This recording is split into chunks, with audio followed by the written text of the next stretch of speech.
Sim, tá aparecendo.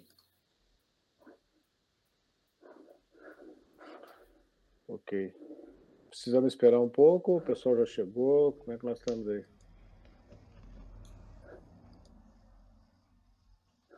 Eu acho que o pessoal tá entrando, prof.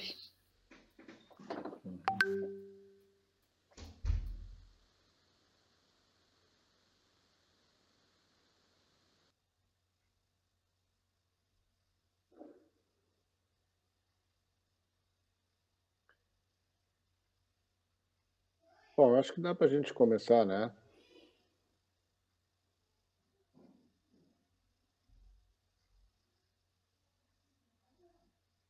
Ok? Podemos começar então? Sim, prof. Tá bem. Bom, antes de entrar especificamente num tema, porque nós temos que entender que uma aula chamada cirurgia torácica é uma especialidade que a gente não vai conseguir conversar sobre isso numa aula só. Então, na verdade, essa aula aqui, ela é uma complementação das aulas que vocês tiveram na UEM de cardiopneumo e também nas nossas aulas práticas, nos nossos rounds. Isso é uma maneira da gente organizar um pouco. E eu optei por hoje a gente conversar sobre drenagem pleural, que eu acho que é um tema que é a essência da cirurgia torácica, se a gente puder assim falar. Bom, a cirurgia torácica ela tem uma diferenciação das outras especialidades cirúrgicas, né? Não só porque ela engloba a cirurgia das vísceras que estão dentro da caixa torácica, mas por um detalhe que talvez seja o mais importante e que, de certa maneira, durante muitos anos, limitou os procedimentos sobre a caixa torácica, que é o entendimento da pressão negativa intrapleural. A gente sabe que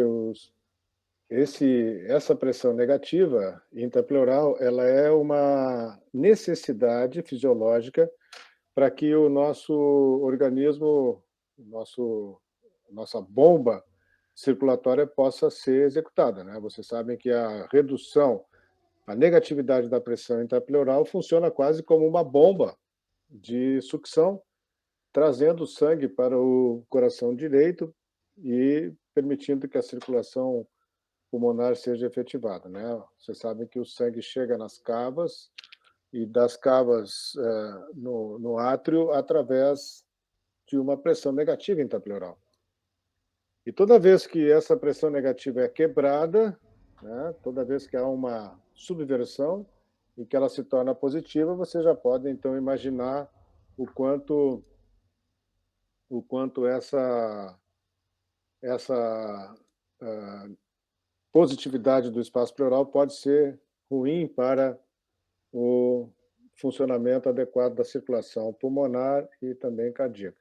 Não é por menos que a gente sabe, já tivemos uma conversa sobre isso em algum momento do curso, em que nós falamos de pneumotórax aberto, lembram? Que nós dissemos que se a caixa torácica é aberta e permite que haja exposição da pressão atmosférica sobre as vísceras, o pulmão colaba, desvia para o lado contralateral, angula as cavas e, por isso, o retorno venoso não pode ser feito.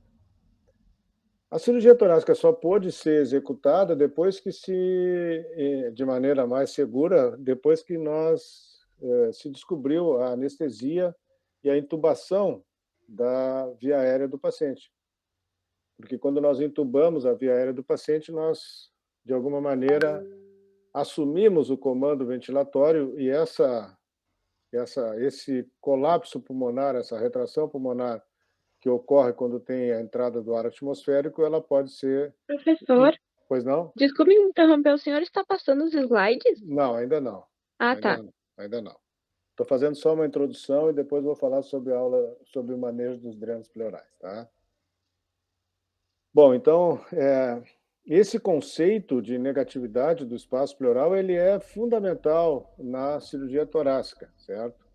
E uma das atividades mais relacionadas aos procedimentos cirúrgicos do tórax é a drenagem do espaço pleural. E a indicação principal da drenagem do espaço pleural é quando nós necessitamos retomar a pressão negativa desse espaço pleural. Toda vez que houver acúmulo de ar ou líquido no espaço pleural, obviamente que essa pressão negativa se torna positiva e, portanto, essa é a principal indicação da drenagem pleural. Uma outra grande descoberta da drenagem pleural é essa coluna de líquido que vocês estão vendo aqui, né, em que nós temos o dreno de tórax colocado entre o pulmão e a parede torácica, no espaço pleural, né?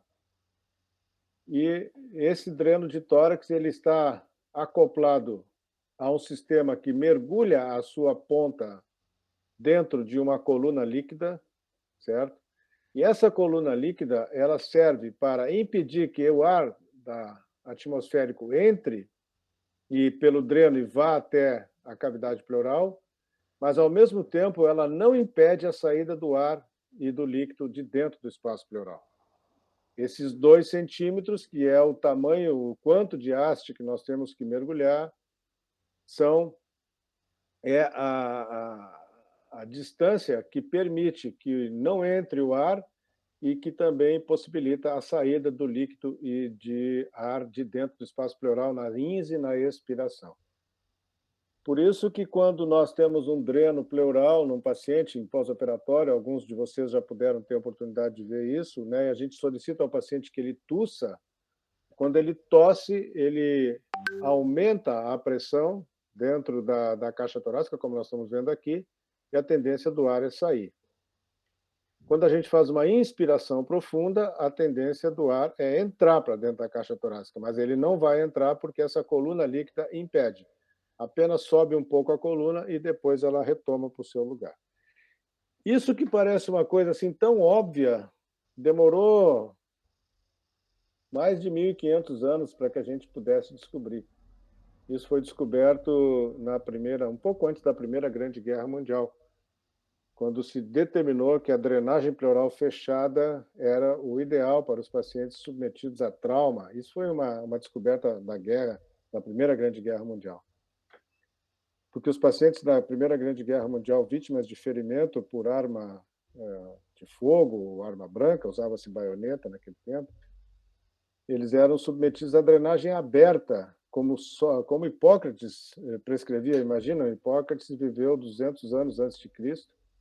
Façam a conta para ver quanto tempo esse conceito de drenagem torácica persistiu.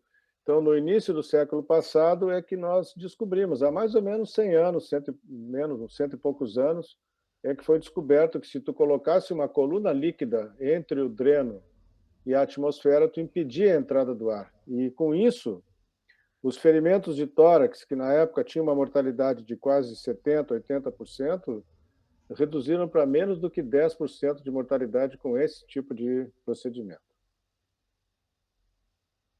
Então, toda vez que houver uma subversão da pressão negativa, tornando-se uma pressão positiva, nós vamos ter a indicação da drenagem pleural. Então, vejam aqui, o pneumotórax, que é o acúmulo de ar, que pode ser espontâneo, traumático ou iatrogênico, todos eles determinam o acúmulo de ar no espaço pleural, portanto, a pressão que é negativa fica positiva, indicação de drenagem. Os líquidos, né? Empiema, hemotórax, quilotórax, que é o acúmulo de linfa, e no pós-operatório de cirurgias que invadam a caixa torácica, como a cirurgia torácica geral, pulmão, pleura, mediastino, e a cirurgia cardíaca, que também necessitam a colocação de dreno depois que tu fecha o espaço pleural. Porque quando nós abrimos uma incisão torácica, o ar residual fica dentro do espaço pleural. E é preciso que a gente deixe um dreno no pós-operatório para que esse ar saia e depois a gente possa retirar. Bom, um outro conceito é o tipo de dreno que nós temos que colocar no paciente, né? Obviamente que se nós vamos passar para entrar na cavidade pleural do paciente, nós precisamos passar pelo espaço intercostal, né? Então, essa passagem pelo espaço intercostal, onde temos um músculo intercostal, e para que a gente possa manter permeabilidade do dreno, esse dreno não pode ser um dreno muito pouco resistente, né? Um dreno com um dreno muito mole. Ele tem que ser um dreno que possa sustentar essa ação da musculatura intercostal. Ele deve ser oco, cilíndrico, transparente, para a gente observar o que está saindo. Esses são os drenos de tórax, né? Diferente do dreno de Penrose, por exemplo, que vocês veem muito esse dreno, que é um dreno de silicone, borracha, látex, desculpa, que é colocado dentro da cavidade abdominal, muitas vezes para drenagem ou drenagem de abscessos de parede, subcutâneo. Esse é um dreno que ele serve apenas para orientar a saída da secreção. Mas o dreno pleural, dreno do espaço pleural, ele é um dreno oco, cilíndrico, maleável, transparente e tem várias fenestrações laterais para permitir que saia por ali o líquido e o ar. E eles variam desde drenos com menos do que 1 centímetro, né, até 1,5 centímetro, mais ou menos, de diâmetro, né? Para os pacientes que têm apenas a saída de ar, não há necessidade de drenos muito calibrosos. Um dreno 24, de 8 milímetros de diâmetro interno, ou 26 French, de 8,7, já são suficientes. Agora, quando nós temos a previsão de drenagem de líquido ou de drenagem de possibilidade de ficar com grande escape de ar no pós-operatório, a gente usa um dreno 30 ou 32, são os mais recomendados. Quando é muito espesso a expectativa de saída de líquido, como no empiema, pode ser usado um dreno mais calibroso ainda, 32, 34. Essas são as recomendações de dreno, né? E é a característica do dreno. Do ponto de vista técnico, certo? Nós temos alguns lugares que são mais apropriados para drenagem, né? Nós temos a linha clavicular e a linha axilar média, como nós estamos vendo aqui. A linha hemiclavicular, como vocês veem nessa figura aqui, né, é a recomendação do atendimento no paciente com trauma, porque o paciente, na maioria das vezes, vem deitado, algumas vezes com suspeita de pneumotórax hipertensivo, então nós podemos fazer 1 ou 2 espaços intercostais abaixo da clavícula, na metade da clavícula, nós podemos colocar um dreno ou algum objeto perfurante ali para descomprimir o tórax. Eu acho esse lugar aí um lugar um pouco apropriado, né? Não sendo uma situação de extrema urgência, e que tu não possa ter acesso à linha axilar média do paciente, que é essa aqui. Nós só abduzimos o braço do paciente e traçamos uma linha entre o mamilo e a linha axilar média, ou uma linha que saia da ponta do omoplata até a linha axilar média. Nós vamos ter o 4º espaço intercostal. E esse é o espaço adequado para drenagem, sem risco de drenagem de abdômen, que a drenagem abaixo desse espaço corre o risco de drenagem da cavidade abdominal. Essa é a figura do paciente, né? Vejam, aqui nós temos, nos homens, é mais fácil pegar a linha do mamilo, nas mulheres, obviamente, varia a ponta do mamilo, mas se nós usarmos para os dois sexos a ponta do omoplata e traçarmos uma linha na direção à linha axilar média, nós teremos o ponto do 4º espaço intercostal. O dreno deve ser introduzido sempre no sentido de proteger o feixe vasculonervoso, como nós estamos vendo aqui. Então, a passagem do dreno tem essa questão técnica de obedecer à passagem por sobre a borda superior da costela, né? Então, nós aí não temos o risco de drenar ou de lesar o feixe vasculonervoso. Esse é o material que nós utilizamos habitualmente para fazer uma drenagem de tórax, né? A chamada drenagem pleural fechada. Drenagem pleural fechada porque nós temos essa coluna líquida aqui, que se interpõe entre o ar atmosférico e o espaço pleural. Aqui nós temos o dreno, vocês estão vendo, um dreno tubular, né? Cilíndrico, oco, transparente, certo?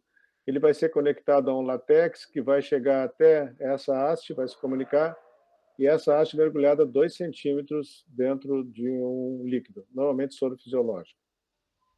Nós podemos fazer isso com anestesia local, anestesiando de maneira bem adequada a pleura parietal do paciente, o periósteo, depois uma lâmina de bisturi para poder fazer a incisão da pele, uma pinça Criley para fazer a divulsão da musculatura intercostal. Depois que o dreno é passado, nós temos um porta-agulha com fio para fixação do dreno, e esse é o procedimento, não tem nada muito diferente disso. E, obviamente, que todo hospital tem esses recursos técnicos para que a gente possa utilizar quando houver indicação.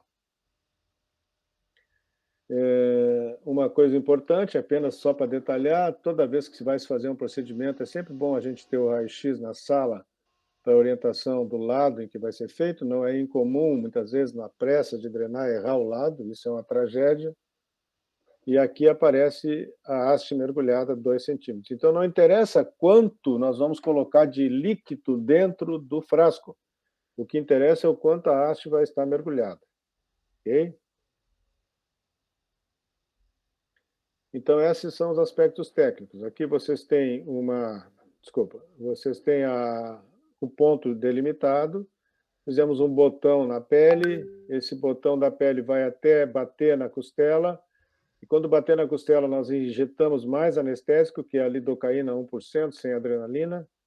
Injetamos mais anestésico e depois levantamos a ponta da agulha para que ela se insinue pela borda superior da costela. Avançamos aproximadamente uns 2 ou 3 milímetros e aí injetamos novamente. E esse é o ponto mais importante da anestesia, quando nós passamos por sobre a borda superior da costela e anestesiamos, então, a pleura parietal, que é, junto com o periósteo, a estrutura que mais causa dor ao paciente. Vocês sabem que um dreno de tórax sem anestesia é uma dor muito, muito intensa. Então, o segredo da boa prática de um paciente que está acordado é uma anestesia bem feita, um botão anestésico bem feito. Isso vai dar comodidade ao paciente. Depois que é feita a incisão na pele e a pinça de Kraili para fazer a divulsão da musculatura intercostal e criar o caminho para a passagem do dreno de tórax. Aqui nós já estamos vendo a pinça já criando o caminho.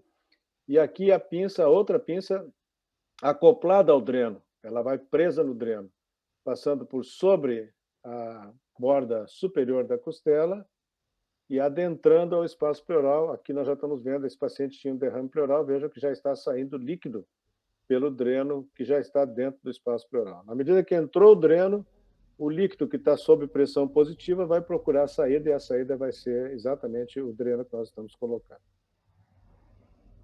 Esse é o aspecto do líquido, né, do dreno, já introduzido. E aqui nós estamos dando um ponto, é um ponto em U, para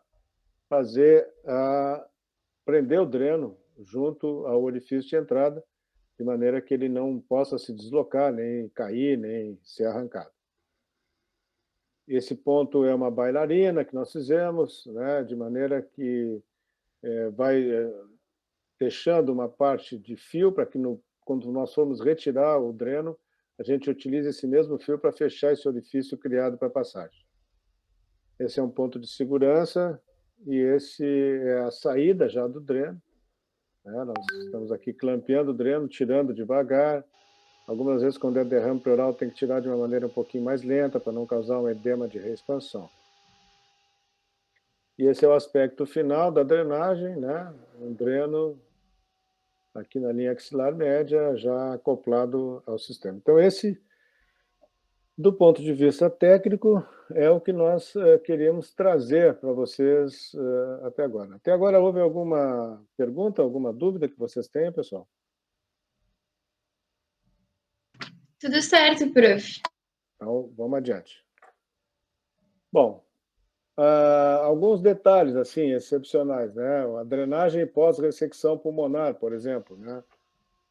Aqui nós estamos vendo uma toracotomia, aqui estamos vendo uma dissecção da veia pulmonar, e no pós-operatório de pacientes que fazem toracotomia, como nós estamos vendo aqui, habitualmente nós colocamos 2 drenos, um anterior, aqui o paciente está em decúbito dorsal, né? Aqui nós estamos vendo o paciente colocando um dreno anterior, que é para a saída do ar, considerando que o ar ele sobe pela gravidade e o líquido desce pela gravidade, e isso faz com que nós tenhamos 2 drenos. Esses 2 drenos permitem uma melhor drenagem da cavidade, né? Hoje em dia, com o advento da videocirurgia, nós já não temos essa necessidade de colocação de 2 drenos, porque o trauma da parede torácica é muito menor, então o sangramento também é muito menor. Então, muitas vezes, um dreno só é suficiente para o pós-operatório. Quais são as complicações previstas para a drenagem pleural? Nós podemos ter assim, um dreno colocado inadvertidamente, que fica preso no subcutâneo, que foi parcialmente introduzido no espaço pleural. Nós, não tendo cuidado técnico de ter sempre em mente o quarto espaço intercostal, ou a possibilidade de colocar um dreno dentro da cavidade peritoneal. Se vocês derem conta, quando o paciente deita, e ele está deitado, na maioria das vezes, para a gente fazer a drenagem, ele tem a possibilidade de que as vísceras abdominais tenham a tendência de subir. Então, muitas vezes, tu vai drenar ali no 7º, 8º espaço intercostal, tu pode entrar dentro do abdômen. Então, tem que ter cuidado com isso. Bom, lesões de estruturas intratorácicas, como o pulmão, diafragma, também uma drenagem muito intempestiva, de maneira abrupta, grosseira, pode lesionar o pulmão. Esse não é um risco muito presente, porque se a drenagem pleural estiver bem indicada, o pulmão não deve estar aderido à parede, ele deve estar desviado da parede pela presença do ar ou do líquido entre a parede torácica e o pulmão, não é verdade? Bom, hemorragia cutânea, intercostal, tem relatos de casos de lesões de veia cava, então vejam tamanha agressividade da drenagem, Enfisema subcutâneo, pela drenagem de ar de dentro da cavidade, pode ter um pouco de enfisema logo que se faz a drenagem. A tendência é que esse enfisema seja rapidamente reabsorvido, a não ser em casos de pacientes que tenham ruptura de bolhas de enfisema ou uma fístula bronquilo-pleural muito grande, que o dreno por si só não dê conta e o ar, então, começa a se dissecar pelo subcutâneo do paciente. O edema de reexpansão é uma entidade que merece atenção.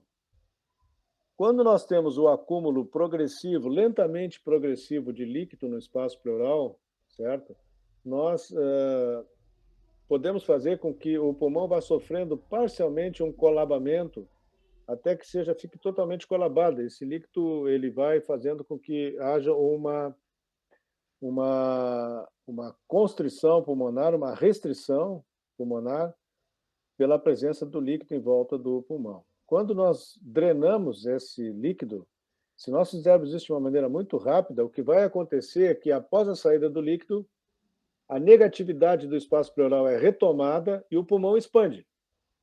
Só que, quando ele expande, aquele pulmão que não estava recebendo sangue, ele vai receber uma grande quantidade de sangue, abruptamente, naquele segmento.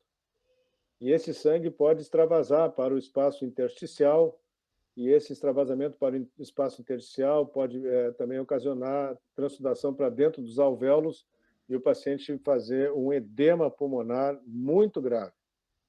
A orientação, nesses casos de grandes derrames volumosos, de longa data de evolução, é que se drene de maneira lenta.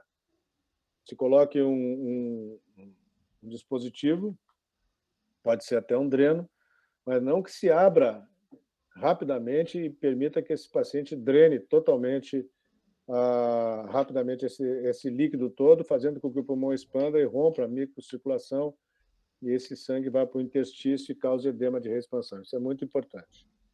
E, de maneira também importante, é a não observação daquele detalhe técnico de sempre buscar a borda superior da costela para evitar dano do nervo intercostal, que, quando é lesionado, pode causar um quadro de dor crônica.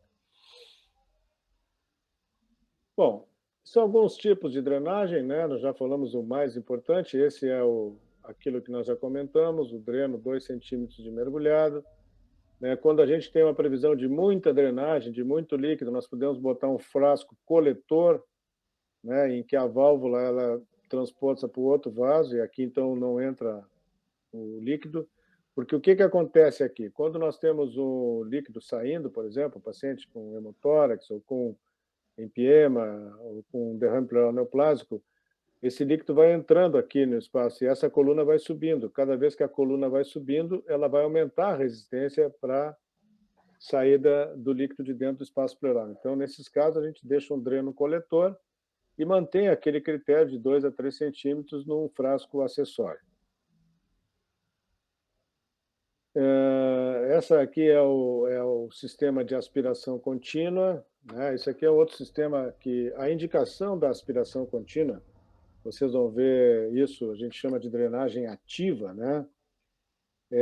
Quando nós temos uma grande fístula broncopleural, bronquilo-pleural, tem muito escape de ar e o pulmão não expande, porque o débito desta fístula é tamanho que só o dreno sozinho não consegue. Só que nós não podemos botar um aspirador direto dentro desse frasco ou direto no dreno do paciente, porque nós corremos o risco de romper o pulmão. Então, a gente coloca um outro frasco ligado a uma sucção, como vocês estão vendo aqui. Aqui tem na parede, tem aquele aspirador, né? A haste não fica conectada a nada, a haste só vai servir para, cada vez que ela sobe, maior é a sucção que ela vai causar lá dentro do espaço pleural. Habitualmente, nós solicitamos que de 15 a 20 centímetros de haste mergulhada no frasco válvula, e esses dois frascos são conectados, desculpa, um com o outro. Se vocês olharem esse sistema aqui, vocês vão ver que é um sistema fechado. O ar sai do paciente, borbulha aqui ele entra na aspiração, que vai para cá, não tem como entrar ar aqui e nem tem como entrar ar de volta para cá. Então, o sistema todo é fechado, certo? Então, se esse sistema não estiver fechado, a gente não consegue fazer a aspiração. Em síntese, o que esse frasco faz é aumentar o poder de sucção, o poder de pressão negativa para auxiliar o pulmão a reexpandir, que, ao fim e ao cabo, é o que nós estamos buscando com a drenagem. Isso aqui é um pouco mais complexo, é uma drenagem balanceada para os pacientes que fizeram retirada do pulmão inteiro, né? Muito pouco utilizado, porque quando se faz pneumonectomia, que é a retirada do pulmão inteiro, em torno de 24, 48 horas, nós precisamos deixar o dreno fechado para que a cavidade pós-pneumonectomia sofra uma estabilização da absorção do ar residual que ficou e da produção do líquido que vem do linfático, sangue, do pós-operatório. Então, é possível que a gente coloque, então, primeiro um frasco ligado ao paciente, depois mais 2 frascos para fazer uma drenagem que não impeça a saída do líquido, mas também não permita a entrada de ar para dentro da cavidade pós-pneumonectomia. A drenagem balanceada, então, ela é utilizada para pacientes que tiraram o pulmão inteiro. Muito pouco utilizada atualmente. Bom, no pós-operatório, né, alguma rotina de checagem dos drenos, né, uma coisa importante é o transporte do paciente com dreno pleural. Eu sempre digo que sempre tem uma pergunta que se faz, principalmente para o pessoal da enfermagem, né, se clampeia o dreno para transportar, certo? E a minha resposta é sempre a mesma. Não se clampeia dreno para transporte. O dreno está ali para ficar aberto. Se fosse para ficar fechado, não precisava botar dreno, entendeu? Então, claro que, obviamente, vão haver as exceções, mas essa regra é a mais importante, considerando que nós precisamos criar a cultura. Por qual é o risco disso? O risco é tu ter um paciente com uma grande escape aéreo, uma grande fístula broncopleural, e tu levar ele para fazer uma radiografia e clampear o dreno. O que vai acontecer? Quando tu faz isso, tu vai estabelecer um aumento progressivo da pressão dentro da cavidade. E tu vai fazer um pneumotórax hipertensivo e iatrogênico. Porque o paciente está com o dreno, é para drenar, e tu fechou o dreno, tu clampeou o dreno. Quando tu clampeou o dreno, tu trouxe essa situação muito grave. Então, dreno para transporte sempre aberto. Sempre verificar se o sistema está todo fechado, certo? No pós-operatório, nós observamos a drenagem, se tem escape aéreo ou não, quando peça para o paciente tossir, e pode haver borbulhamento naquela coluna líquida, se drena sangue, se drena pus. O raio-x de tórax ele é rotineiro na nossa prática, porque ele nos dá todas as informações que nós queremos no pós-operatório. Se o pulmão está expandido, se tem septação, se o pulmão está bem, certo? Se houve alguma retenção de líquido, se o dreno está bem posicionado, e assim a gente, se o pulmão não está expandido e tem muita fuga aérea, se nós vamos decidir sobre botar em aspiração ou não. No pós-operatório imediato, a gente preconiza que se troque a drenagem a cada 6 horas, pela previsão de muito sangue, né? Às vezes, no pós-operatório. Mas, habitualmente, se troca a cada 12 horas, no primeiro e segundo dia, e depois, se o dreno não for retirado, uma vez por dia já vai ser suficiente. Bem, aqui nós temos... Pois não? Posso fazer uma pergunta agora? Claro, claro. Quando, então, que o senhor comentou uma hora, eu não entendi direito, que deixa o dreno fechado por 24 horas. Na drenagem pós-pneumonectomia. Só nesse caso. Só nesse caso, entendeu? Porque daí tu não tem mais o pulmão ali, certo? O que acontece? Quando tu tira o pulmão, tu deixa uma cavidade vazia. Essa cavidade vazia, ela precisa de 24 a 48 horas para que haja um equilíbrio entre o ar que está sendo reabsorvido, porque o ar, quando tu abriu a cavidade, tu fechou, ali dentro fica ar, né? Esse ar vai sendo reabsorvido aos poucos e também pare a produção de linfa e, eventualmente, algum sangramento que tenha no pós-operatório. Isso acontece em 24 a 48 horas. 24 a 48 horas, se está bem, não houve nenhum sangramento a mais, nenhum pneumotórax hipertensivo, esse dreno pode ser retirado. Mas essa é a exceção. Por isso que eu falo que o conceito é deixar sempre aberto, mas sabe que toda regra tem essa exceção. E aí tu te lembrou bem do que eu falei, exatamente isso. Nós temos o dreno de tórax pós-pneumonectomia. Obrigada. Entendeu? Tá bem, Cris. Sim, entendi. Bom, critério para a retirada dos drenos pleurais, né? Que o paciente não tenha mais escape aéreo pelo dreno, peça para ele tossir, não borbulha. Uma drenagem clara, certo? Que não seja sangue, que não seja pus. Idealmente, um débito inferior a 200 ml em 24 horas e que tu tenha um raio-x com o pulmão expandido para comprovar que tu alcançou o teu objetivo da drenagem, certo? A possibilidade de clampear o dreno por 24 horas antes de retirar, eu também não concordo, eu volto para aquele mesmo conceito de que o dreno tem que ser mantido aberto. Se estabelecer os critérios que a gente parou o escape aéreo, a drenagem é clara, inferior a 200 ml e o pulmão está expandido ao raio-x, esse dreno já perdeu a função, ele tem que sair. Então, esse é o critério para retirada. Para retirada, cuidados com o pneumotórax aberto, tu não pode tirar o dreno e deixar o orifício aberto, porque senão vai entrar o ar pela pressão negativa, né? Você sabe que o gradiente é sempre de fora para dentro. Analgesia, porque é um procedimento que determina algum grau de dor, né?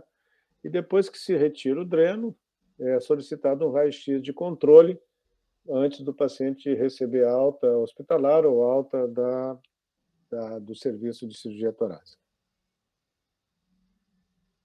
Bom, pessoal, então essa foto é uma foto nostálgica, né? Vejam que essa aula não é de hoje, mas eu estava vendo aqui, vocês conseguem identificar aí o Hospital Geral, né? Olha como era quando foi inaugurado. Nós temos aqui a frente do hospital, que já está totalmente modificada, e ali acima, em direção ao campus, onde há um NACOM ali, não tinha nada daquilo ali, né? Aquilo ali era uma área de serviço do hospital.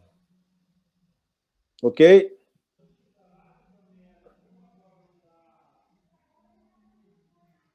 Tudo certo. Prof, eu tenho uma dúvida só. Por favor.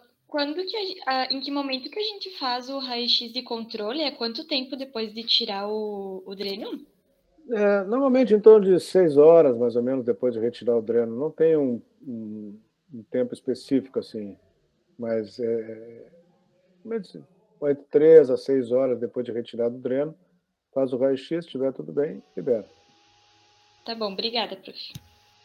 Essa é uma aula bem prática, né? Bem prática mesmo, assim, mas olha, eu vou te dizer uma coisa para vocês, talvez seja uma das coisas que a gente mais faz na cirurgia torácica, é dreno, entendeu? A nossa especialidade vive em volta na questão do dreno, então é bom que vocês tenham conhecimento sobre isso. Mais alguma dúvida?